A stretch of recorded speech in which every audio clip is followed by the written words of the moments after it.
Yan guys, naloka ako guys sa price ng mayonnaise. Akala ko mura lang to guys. Nakakaloka yung price.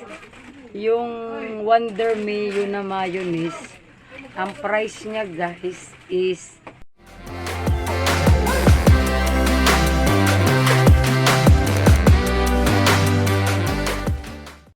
guys, so nakabili na kami ng bigas na 10 sako at ipakarga natin sa chip-chip dahil sumakay sila mama at tatay galing sa PhilHealth. So ayan, punta kami ng Friends. Gagamitin na po namin ang aming suki Friends.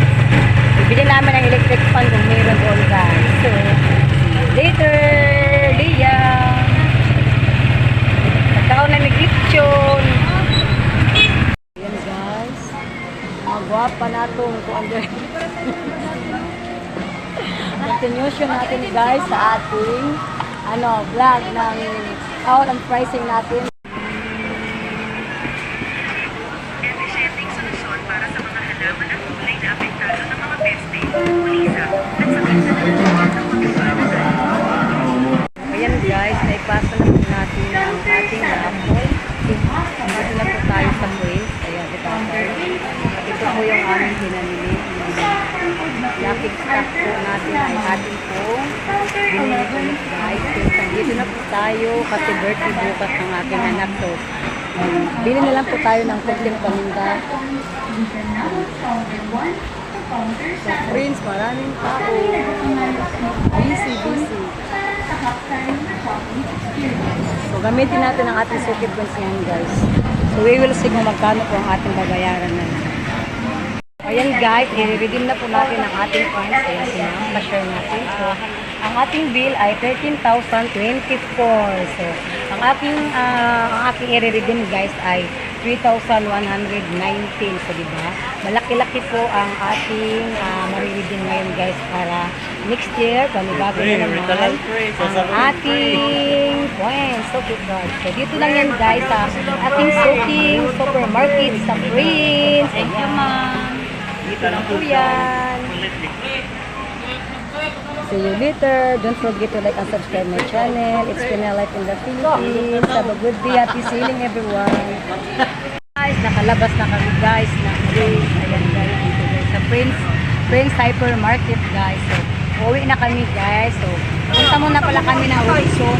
Bili kami ng lobo ni Liam. Ingat mo ka! Kami ni Liam!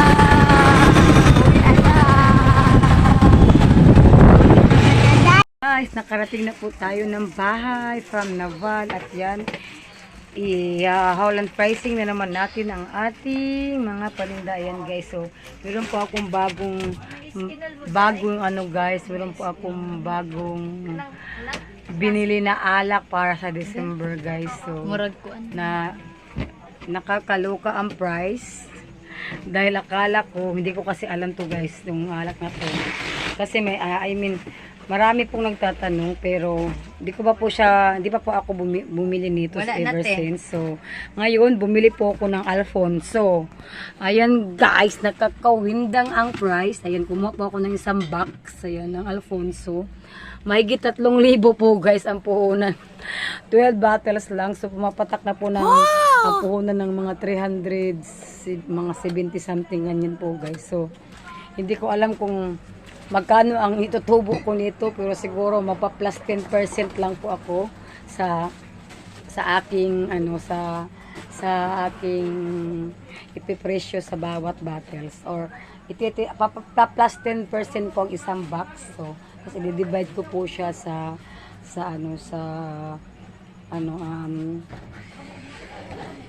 by bottle. So siguro ibebenta ko siya ng 380 per bottle. So pwede na po yun guys. 380 per bottle. Ang Alfonso. At mayroon din po akong bagong alak na gin. Ayan. Ito guys. Yung gin. Gin black. Ano? Bilog. Ano to yun? Yung flavored gin guys. Ito oh. Nag-restock tayo kasi yung mga marami pong sunog baga dito sa Maraming sunog baga dito guys. Kaya yan, mag-restock na po tayo para pampasko. So baka maubusan tayo. So ito na guys. So kumpleto na ang ating alak para sa ating Pasko. Yan. So bili na dito sa aming tindahan. It's been a life in the Philippines. Happy selling everyone. Guys, nag-display na po tayo guys. Yan na po ang ating alak para sa ating Christmas. Yan lang po. Ayan, so ang ating MP, meron pa naman tayo stock. Nasa baba lang guys. Nag-display lang po tayo ng paunti-unti. Ayan guys, so yan na. Mahal mo pala, Alfonso. Ayan guys, naluka ako guys sa price ng mayonnaise. Akala ko mura lang to guys. Nakakaloka yung price. Yung Wonder Mayo na mayonnaise, ang price niya guys is ano siya, 124.55 ang 200 ml. Ngayon ko lang napansin, salad and sandwich partner pala ito. Tapos yung real mayonnaise, ito Best Foods. Di ko alam kung di nagkamali ng punch, pero i-check ko to guys, itanong ko sa CBR. Kasi yung Best Foods, ito, yung mayonnaise, 124.55 ito. Tapos ito, pareho lang siyang 220 grams, ml, Best Food Mayo. Meron ding regular na Mayo Day, 220 ml, pero 29 pesos lang. Tapos how come na ito, 100 plus, tapos ito naging 29. So, i-recheck natin. Tapos yung Ladies Choice na brand na mayonnaise ay, ang price niya guys is, nashock ako, is 97.20.